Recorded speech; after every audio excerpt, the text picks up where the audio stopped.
My name is Grace Atkins. I am the Outreach and OER librarian here for the University of Missouri Libraries. Open Ed was added to my title in June. Open educational resources is something that the libraries has always been interested in. We've always played a role in affordability, just like the bookstore and educational technologies at Missouri. But with the system launching this initiative, our role became much bigger. So a lot of changes, a lot of information to share. What I'm going to do today is I have some slides to share some information, but I also need to hear from you what questions you have, because as this new initiative is rolling out, there's still some things to figure out. So I hope this can kind of be an interactive information session, and I'll do the best I can with talking to people in this room and people online. I might repeat your question or comment. So that's something that might happen.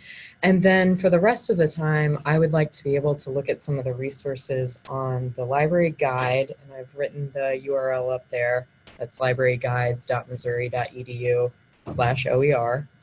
And also look at the information on the incentive program, because this is a grant style model and all of that information is online. So let's just go ahead and dive into it. We have a variety of different people, students, visiting scholars, instructors. I think this is most useful for instructors because open educational resources are teaching materials. But the open movement is just something that I think we should all know about in higher ed at this point, because it is where things are moving in terms of course materials.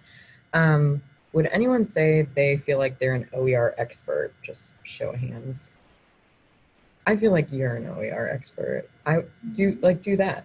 Do like a shy hand raise.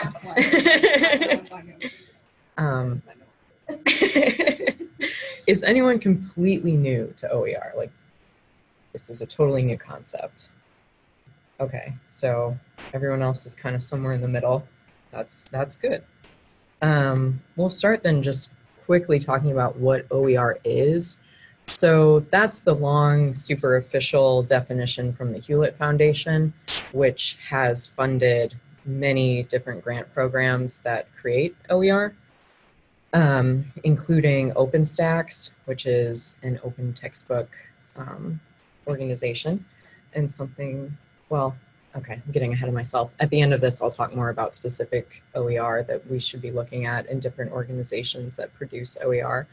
But the short definition is OER are course materials that you use in a classroom or other learning environment that are free to students and also have a set of permissions associated with them that allow for sharing and editing. And I'll get a little more into that later.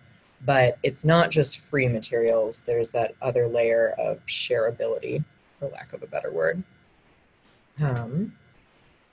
OER is really important in education right now, specifically at Mizzou. MSA and our OER interest group, typo, did a survey in last spring.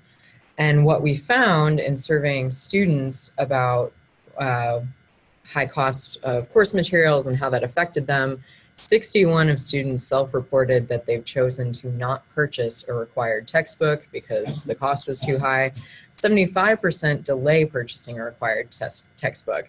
There were a lot of different reasons they delayed. Some wanted to see how many chapters of the textbook would be referenced and if they could just borrow from a friend, or maybe look at a copy that's on course reserve at the library. Could they get by depending on how much was actually used in the course? Other students said they had an experience where a textbook was listed as a required material. They got to class that day and it was actually a recommended supplemental material. And then it's hard to return. Sometimes you can't always return for the full price. Others said they waited all the way until the first major test or quiz in the course just to see how they could do with lectures and study guides and not having access to the text at all. So 75% is really high to have students who show up on the first day without the materials, go months, a month or months without the materials, and then 61 not purchasing at all, also very high. We did a second survey at the same time talking to faculty, and we asked them what they thought the percentage was of students who don't purchase or delay purchasing a course material. Only 10% of faculty surveyed accurately guessed those amounts. The vast majority of faculty estimated under 10% of students do this. So they're clearly the perception versus reality of what's going on with students not having access to the course materials. I think there's a lot of awareness building to be done there, and different student organizations may be doing more of that in the spring. Then, of course, you can see the other stats on there that 17% self-report that a lack of access hurt their grades, 13% considered leaving. It's really hard to see what kind of effect these high costs have on retention, but 13% considering leaving mainly due to this factor is pretty significant. I know I have the benefits listed on there as well. I'll return to that. But in addition to cost, I just wanted to emphasize that students not having access to these materials is really an equity issue, because what you're looking at is students, especially first generation college students who have scholarships, are unaware that this additional cost will be on them when they get to college. It causes real problems, and what it creates is learning environments in which students from higher socioeconomic groups have access to the materials and others don't. So open educational resources and having access to these materials on day one really levels the playing field. And that's at the heart of why the system is doing this initiative to make things more affordable. I think it's worth mentioning when I talk about high costs, the national average right now is 1,300 is the number that students, the average number that students are expected to budget for spending on course materials annually. So that's $1,300. That's pretty significant if you look at what a student monthly budget is, to set that aside for the whole year. Now, that being said, that's the amount that they're expected to set aside. That's not the amount they necessarily spend, because we have the stats on, the stats at Mizzou are very much in line with national stats. Students aren't able to spend that much, so they just don't. At Mizzou, the average annually that students are expected to spend is $700. Still high, but our bookstore does a really good job of trying to get the cheapest version of the material possible, and I'll talk a little bit more about that. I think it's also worth noting that there have been 13 major peer-reviewed studies done nationally to see how effective these materials are in teaching and student learning. That's really important because there's often this perception or this misconception that a cheap material, cheap in terms of fiscal costs, will be cheap in terms of quality. So a lot of people think OER in higher ed would just cheapen the quality of education. But what they find is with these high quality resources that are available out there, students do better or the same with these materials. And one thing I want to do on our library OER guide is link out to these studies, because a web page just got created that has, you know, a really good set of studies to reference. So that will be coming soon to the guide. Students at the University of Missouri first learned about OER. Our undergraduate student government went to an SEC conference of other student governments and did an OER workshop, came back really excited about it. This would have been spring 2015, and undergraduate and graduate student governments passed a joint resolution asking the university to explore OER options. In response, our campus, this is what was done in the past year, an interest group was formed, and it transformed into a working group that did those, designed and distributed those 2 surveys to gather more data. A Chancellor's Excellence Award for OER was established by the undergraduate student government. Data has been presented at Celebration of Teaching with info and resources, and that the surveys, a report was drawn up based on the data from the surveys, and that was submitted to campus and system administration. So that's where we were. It was kind of a slow grassroots buildup. The major players in this interest group and working group were the libraries, the bookstore, and Educational Technologies at Missouri, which is the instructional designer, ed tech tools side of things here. Okay. And then with Dr. Choi starting at the system level, the Affordable and Open Educational Resources Initiative exploded.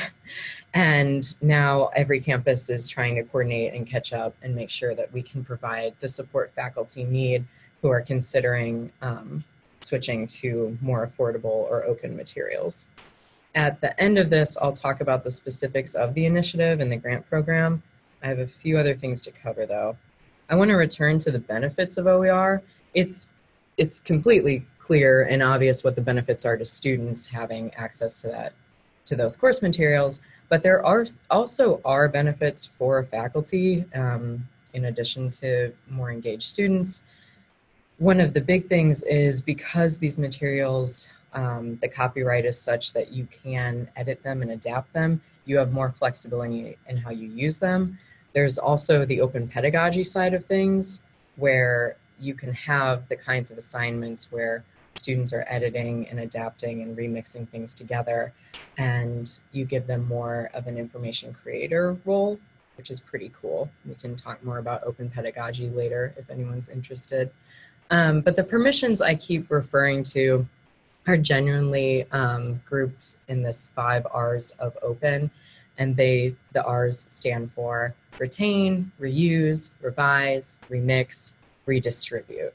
So in addition to an educational material being free to students, for faculty and students using an open material, we have the right to retain that information. So download it, store it, take it with you always, reuse it in a variety of ways, revise it. That's the big one that you can adapt and modify.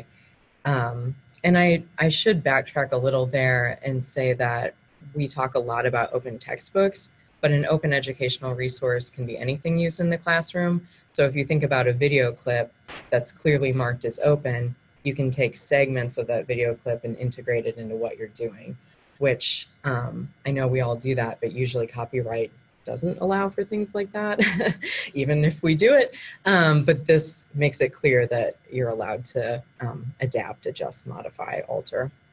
Remix, very similar. That's making derivatives. We can talk more about that, but kind of the idea of a content mashup. And then redistribute, that just like this content has been shared with you, you can share it with others. And sometimes there are some restrictions on that, but generally content is able to be redistributed. One of the ways that this works is not all, but most open materials have a Creative Commons license associated with it. Is anyone familiar with Creative Commons licenses? Okay, a little bit, great. How this works is the creator of a resource retains their copyright, but they articulate how they want it to be shared and used. There are 4 different graphics associated with Creative Commons licenses, because you don't apply for one like you would apply for a patent or something. You just label your resource according to the license you want to use, and it's done. Like, you have your license. So what these 4 categories are by, that is the attribution one. So if you put that logo on your Creative Commons license, you're saying that this work can be used as long as you give me credit and do a proper attribution. NC is specifying that if you're sharing a material, it's for non-commercial use only, and someone can't sell your work or profit off of it in any way. SA stands for share alike. Really, that's more like license alike. If you put a certain license on your material and you allow for a derivative to be made, this is saying that whatever that derivative is, it has to be released under the same form of license. And finally, ND, oh my gosh, I completely blanked out. Is that no derivatives? Thank you. That is no derivatives. So that's saying you can use it, but you can't remix or adapt it in any way. in which case then it's arguably not completely open, but it's still, it's close, it's almost. So those are the 4 different things associated with these licenses. And then you use those in a variety of combinations to form a license. So one of the least restrictive is that top one that's just BY, buy, where it says you can use this however you want, even you can profit off of it, just give me credit. And then the most restrictive is buy NC and D, which is you have to give me credit, you can't profit off of it, and you can't change it in any way. And if you're new to this, it'll kind of be that thing where now that you know about it, you'll see it everywhere. Does anyone know what that's called? That's like a phenomenon. It's got an official name. I don't know. Okay. So again, those different combinations are ways of articulating which permissions go with the open source that they're sharing. And here's an example of just seeing it on a web page. MIT has OpenCourseware, basically classes that in modules and materials that anyone in the world can access and learn from. And at the bottom of their homepage, it is a BY and C SA license, which means you have to give them credit. You cannot profit off of this work if you're using it. And if you change it in any way, you have to have this exact license on your remixed materials. Something kind of interesting here, tying these licenses back into what we're doing. Chemistry 3200, right now, if you go to their website, all of this material is open, but there isn't any kind of license explaining whether or not other universities can use these materials. Instructors from other universities have reached out to the Chem 3200 instructors and asked for permission that way, and that was fine, and they were granted permission to use these things, adapt these things. But as this OER initiative launched, the chemistry department and I had a conversation about that, and it's like, if you put a Creative Commons license on these things, then you skip that step, and it's a more efficient process of allowing other people to access and use these materials. So they're in the process of considering what type of license to use, because something really important, if you're creating an open educational resource and you want to license it so that it is open, whatever combination you decide to use, you are stuck with. Once you use a Creative Commons license, you can't change your mind and use a more restrictive or less restrictive one. So they're in the process of seeing just how open and shareable and editable they want these materials to be. Getting back to OER, larger topic, if it's such a great thing, why weren't we already doing more of it? There are a lot of obstacles for instructors. One, the awareness just hasn't really been there. When OER started, these materials maybe weren't the highest quality, but now that this open movement has gained momentum, there are some grant-funded initiatives out there that have produced really high-quality open educational resources. So we have a lot of awareness building to do on this campus of exactly what's out there. Discovery, now there's so much out there that it's a lot to weed through of what materials are high quality, which aren't. Again, coming back to quality. And of course, all of this takes time and it takes support. So with this initiative, we're trying to make these obstacles easier to overcome. One of the ways we're doing this is Educational Technologies at Missouri, the Mizzou store, or the bookstore, and the university libraries are all providing different ways to support faculty who are interested in this initiative or just interested in OER and affordability in general. And I can talk more later about what resources are offered with these different units. I will say that each campus is working really hard to coordinate all of these units so that we make referrals depending on who's doing what and what a faculty member's needs are. And so finally, all of that background brings us to what's going on right now with the Affordable and Open Educational Resources Initiative. This is an incentive program to have faculty redesign their courses to use more affordable, free, or open materials. And these are three distinct categories. We're defining affordable as $40 or less the total cost of materials per course. That seems really low, but it is doable. Free is free to students, but there might still be a cost to the university. If you use articles from library databases, that's fantastic because it's free to students and that's what these materials are for. They're for your usage. But there is a cost to the libraries. They pay a subscription for those. So we just need to recognize that there's something in between affordable and open. And then OER or open, those are materials that are free to students and they're shareable. And within that, you can adopt an open resource, adapt it, or create one from scratch. Depending on which of those three things you do, if you're working with open educational resources, adopting, adapting, creating, the amount of incentive changes. We also have levels of impact. Level 1 is zero cost to students taking that course, which is of course the highest impact, going down to level 4, which is a 50% cost saving. If you have managed to cut the cost of your course materials in half, we recognize that that's still work and you should be compensated. So even though the amounts are lower, they're there. And creating a material from scratch takes the most amount of time, effort, resources, support, etc. So that's why those amounts are the highest.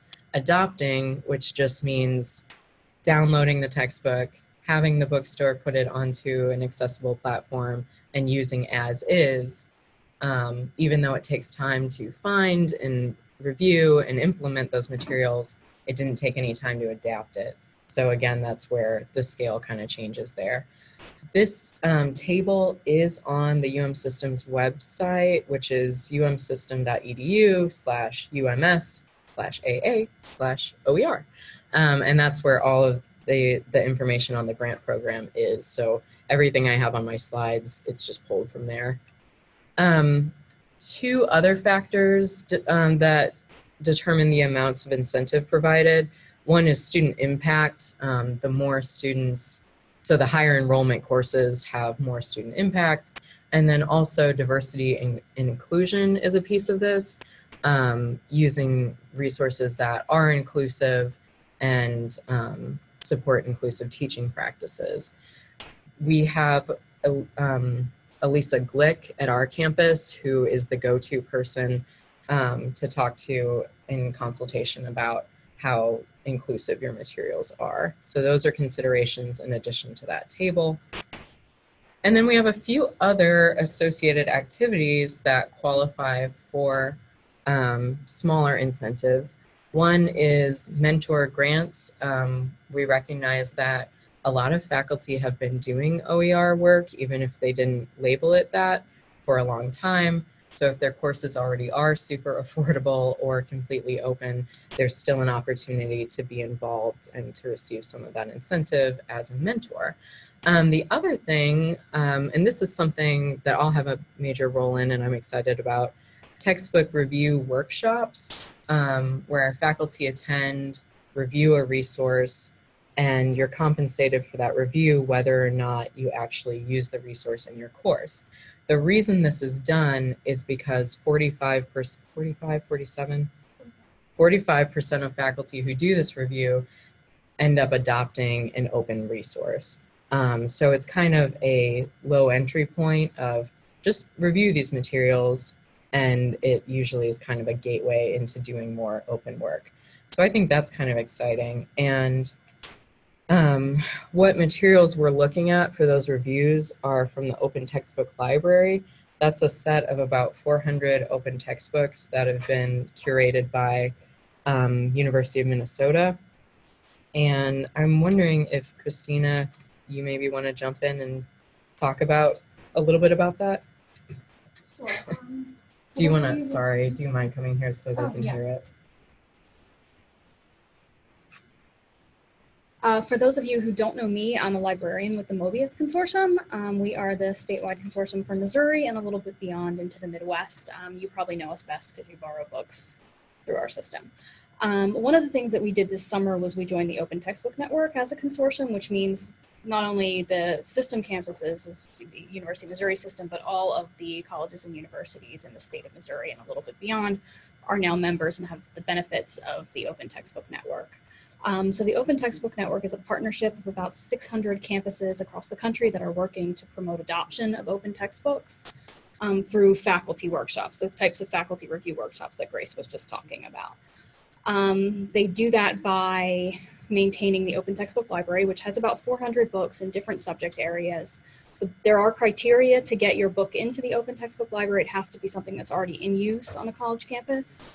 It has to be associated with a scholarly society. I believe it could also be, there's another one that I am blanking on right now, but it's not just any old textbook. They have to have some kind of, pedigree behind them to be put into the Open Textbook Library.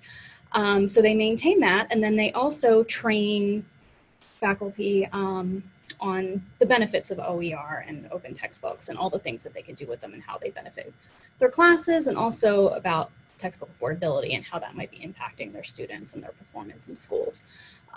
So one of the things that we will be doing is we will be hosting a training session in February. It'll be the first one that we host to train librarians throughout the state to go out and actually do these faculty review workshops for their faculty on their campus. And then each campus will kind of decide how they want to incentivize their faculty to write reviews. And OTN does a lot of the data collection involved with that. So we're really excited about getting librarians trained all across the state here at MU and kind of everywhere on how to do outreach with faculty and promote adoptions of open textbooks. And they have a very high success record. About, as Grace said, about 45% of faculty who go through this OTN process end up adopting a book. And I think they reported last year savings of $8.5 million throughout the network for campuses all through the 600 open textbook campuses out there. So, Great. Thank you. That's perfect. And then bringing it back to this campus specifically, because that librarian training is happening in early February, that means that the review workshop for faculty here will be late February, early March. It hasn't been scheduled yet, but when it is, it will be on both of those websites and some form of announcement will go out. So that's everything I have for information sharing that I wanted to bring to the table. For the rest of the time, I'd like you to be able to click around and look at these two sites. The Open Educational Resources Guide that our library has created, there's a lot on here, but it is comprehensive. It has the information and especially the contacts that you need. Pay special attention to the OER Services and Support on Campus tab, because there it articulates how the libraries can help you, how the bookstore can help you, how educational technologies can help you. We do have a campus task force that is working to carry out this initiative locally. So those are all really important. From the library side of things, what I can do, it's kind of small, sorry, is provide consultations on materials and work with whatever subject specialist is in your department's area. A really good example, I was working with Shannon Bresky from the business school, and she said, I just did a Google search and there are thousands of things out there for business. Can you narrow this down? And I was like, here's 20 good links. Let me give it a look. An hour later, here's 5 things I would recommend. Are any of these good? And she was like, those 3 are perfect. So it was really quick to narrow down resources when you work with the librarian. That's the most important service we offer, and the contact information is on there. We also have course reserves where you can put a library material online for all of your students to access through Canvas. We can help with copyright questions. We have open textbooks in our catalog, so we can do all of those things. If you've created an OER, there's a possibility to put it in our institutional repository where it can be accessible and preserved. The bookstore has done a ton of work in affordability. I think it's since 2014, their auto access program has saved the system $5.2 million. Has anyone heard of their auto access program? So auto access isn't a collection of affordable resources. It's a platform where a textbook or other course material can be uploaded and accessed through Canvas. And the reason this saves money is because it auto-enrolls students into paying for and accessing these materials. They're at a significantly lower cost because the publishers don't have to print these materials, and they're basically guaranteed that X number of students will use it. So when the bookstore negotiates each material, which they do, they're able to negotiate it down really low because it's low effort to access it in this way, and the publishers understand exactly how much they'll make off of it. That being said, there is an option to unenroll for students. So even though they're automatically enrolled, they're not forced to make a purchase. But because these materials usually have ancillary materials associated with them, that could mean there are quizzes that are also loaded into Canvas.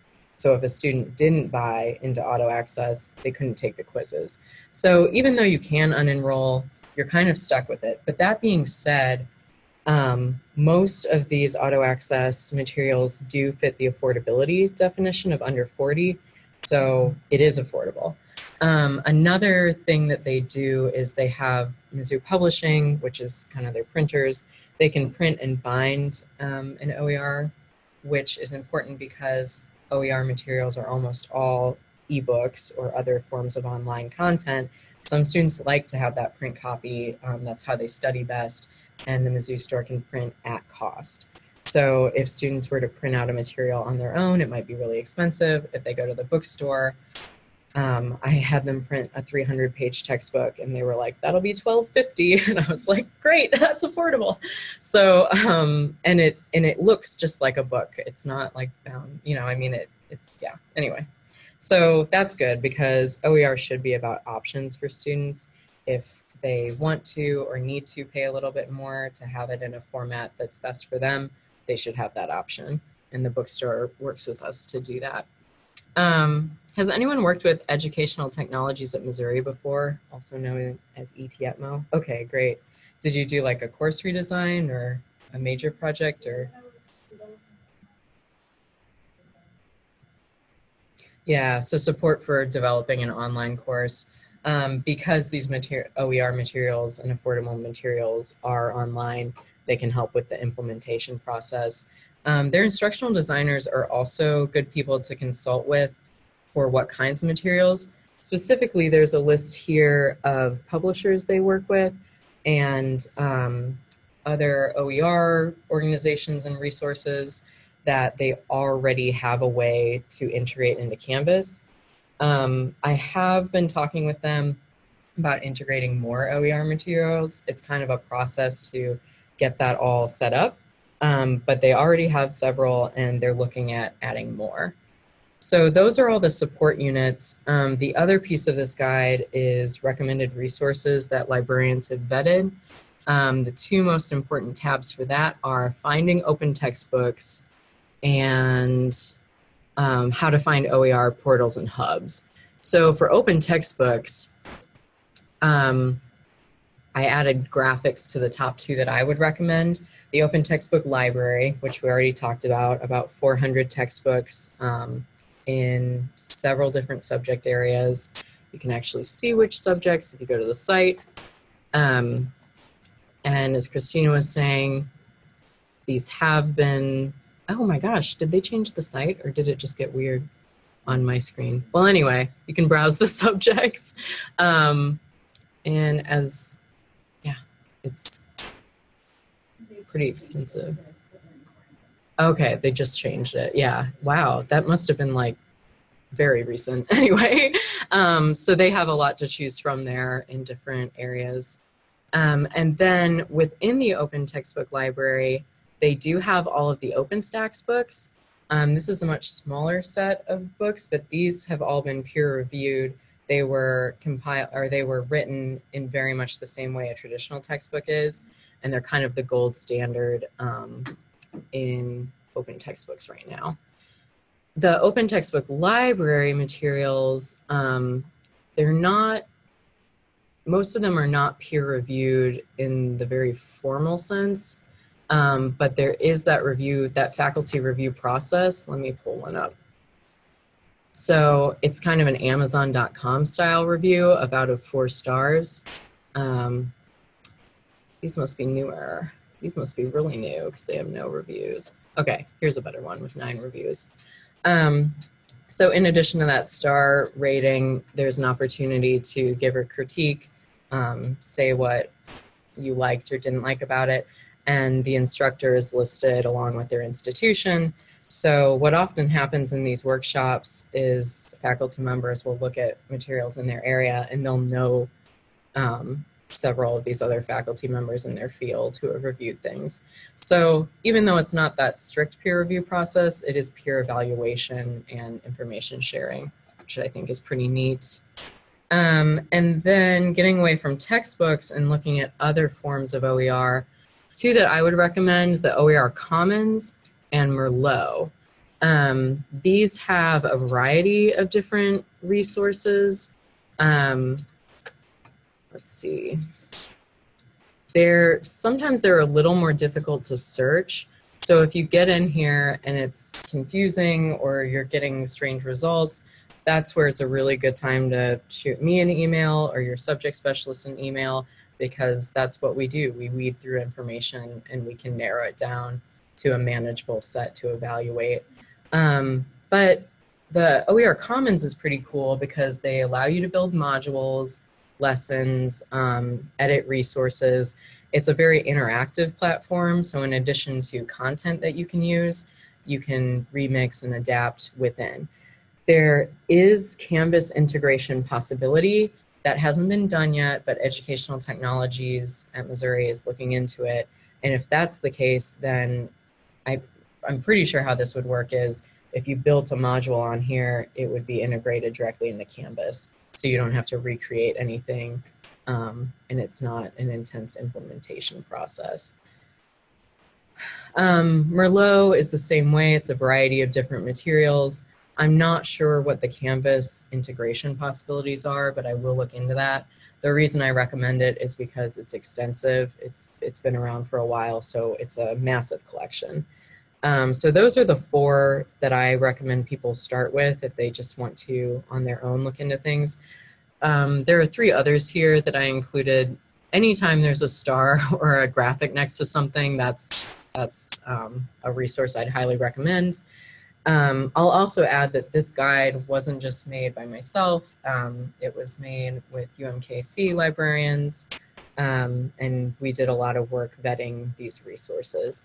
Because if you keep scrolling, there's a lot out there, and these are all really good, but we wanted to make it clear what our top ones were. So any of these we highly recommend, but start here, start at the top if you're just getting into it. We have several other things, OpenCourseWare. We have a tab on Creative Commons and copyright. If you're interested in licensing something you've created or you're not sure how to use a material that has a CC license, again, please reach out. I consider myself a Creative Commons expert, so yeah, I can help with that. We have another librarian here who's our de facto copyright expert, and if you're getting into some really intense copyright, we have a campus person who handles like the really dense legal stuff. So that's kind of an overview of the resources for finding. We also have some that can help evaluate, but we usually trust that faculty can use the evaluation methods they would apply to any resource, and that it's the same process for OER. So I have less there, but if anything is needed, I can share that. And then looking real quick at the systems website, explaining the initiative, it's a bunch of expanded categories, but it's really the grant application information that I pulled all of that from, like the categories, how to apply. So if you're interested in this or you think your department might be, definitely give this a glance and share it. I have a link to this that's kind of hidden on the guide, but I'm going to make it front and center on the home page because most faculty looking into this guide, I assume, are interested in applying for the program. So I'll make it easier to go back and forth between the two. That being said, though, from this guide, or from this info page, there is a Canvas resources tab. And the very first link is the library guide. So you've got your stuff there. If you have already chosen a textbook you want to use or materials you want to incorporate, you just reach out to the bookstore because they are tracking the metrics of who's using what. And I think sometimes there's this kind of perception of like, oh, the bookstore won't like me if I'm using free stuff and I'm not going through them. But they're very much a part of this initiative. Their mission is affordability. So whatever you're using, they want to know about it. And if you work with any unit, if you work with educational technologies or the libraries, where this process ends is reporting it to the bookstore. So no matter what, they're part of it. And again, they're really fantastic at affordability. And as you can see, this is a system-wide thing. So every campus is working on it. And all of the units at campuses are the same ones. I didn't talk much about ADA. Our disabilities office is a part of this as well because these materials have to be accessible. A lot of these high quality OER resources already are, but there's a lot out there that isn't. So sometimes we have to add some layers onto that. And then of course, if you're creating something from scratch, we have to make sure we're in compliance there with accessibility. So that's a piece of it tacking on at the end. Although if you're making something, that's a piece that you consider at the start. So, okay, that's kind of what I have, which we have a good chunk. Well, we have a little bit of time for questions. I know I threw a lot of information at you, but I hope you could kind of click around while I was talking and that you have this guide to explore on your own. So I will stop talking now and take questions, comments, concerns. Yep. Do you know how many % of MU instructors use open education resources in teaching? Do you have some statistics? Yeah, we had some self-reported statistics from our spring report. Let me pull that up. I will say it was really hard to get that data because a lot of instructors didn't even know they were part of the open movement because they've just been using affordable and shareable materials for so long that it wasn't new to them, which is great, but hard for gathering stats. So there's the info on students. Where is OER use? I think I skipped it. Oh, here we go. 15.9%, so 16% of faculty instructors were currently using OER textbooks, with 22% using chapters or sections from OER textbooks. I have the full surveys, which have more data than that, but those must have been the significant areas. We did have a breakdown of who was currently using, previously using, or planning to use. It was smaller. I mean, it certainly was less than 50%, but this was prior to the initiative being launched. So I would anticipate that a year from now, when we look at the data the bookstore has, it'll be much higher. Oh, here we go. That's the national averages. Here's the Missouri ones. So it was 30% of instructors currently using, previously used, or planning to use OER, which not terrible considering there wasn't a ton of awareness building going on. And again, I think it'll really jump next year. And part of that will just be more reporting on what's already being used. That's a really good question. Yeah. How do you insist faculty to learn about, to adopt open education resources in teaching? Because at my university, we just started this process, and even we tell it to faculty and that it's really nice, and so you can use it, it's free, and it would be free for your students. Most of them they get maybe bored because they don't want to review, they don't want to adopt, and they find a lot of reasons, just maybe because they're lazy, or maybe because they're busy and they don't want to change their curriculum and start adopting something new. For them, it's easier to use old books or books which students should buy. And how do you deal with this kind of issues? Right. So it really does come back to that instructor obstacles slide, because everything you just outlined, it's the awareness, the time. Um, we have several different approaches we're taking to that. One is just more communication, building more awareness. But this is where the incentive program is huge, because it recognizes that a lot of time goes into even reviewing. So to just make that final push for faculty, it's that financial incentive. So having information sessions like this one, this was kind of funny because it was scheduled a long time ago as just a like, what is OER? And then the way the timing worked out was the initiative just got announced. So I think that info sessions moving forward will be much more focused on not just what it is, but like how to really do this. Next week, next Friday in the student unions, the bookstore and educational technologies are doing a big info session. So more things like that, pushing the content we have online out more. What else? I think one of the things we're also anticipating, because we're seeing this at other universities, the more faculty that do this and the more awareness there is of that, the more faculty are likely to do it. So System is gathering success stories right now of which faculty members have done this and what was the experience for the students and how did they do.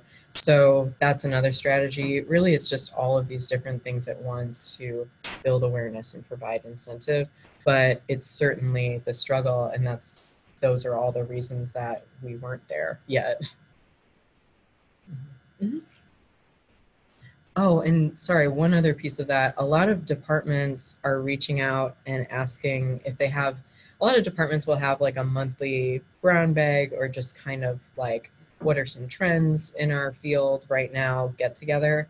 And I'm going to be attending a bunch of those, probably bringing along a subject specialist and just kind of talking at a department level, because as I think it's great that individual instructors want to do this, but if whole departments are interested, and if it's a course that has multiple sections and all of the faculty teaching those are in agreement about using more OER, that's the potential for major impact. That being said, this is very much optional, considering affordability, considering OER. So there's no infringement on academic freedom and faculty members' ability to choose what they want to use. It's just we want to build that awareness so that everyone knows the choices that are available. Anything else? There is a class in here at 2, so if there isn't anything else, we'll go ahead and wrap up. But I do encourage you to, if you're interested in OER, play around with the guide and look at the resources available there and look over the grant application. My contact information is on both of those websites. So I'm happy to take any other follow-up questions or to consult if you want to go for this grant. All right, thank you, everyone.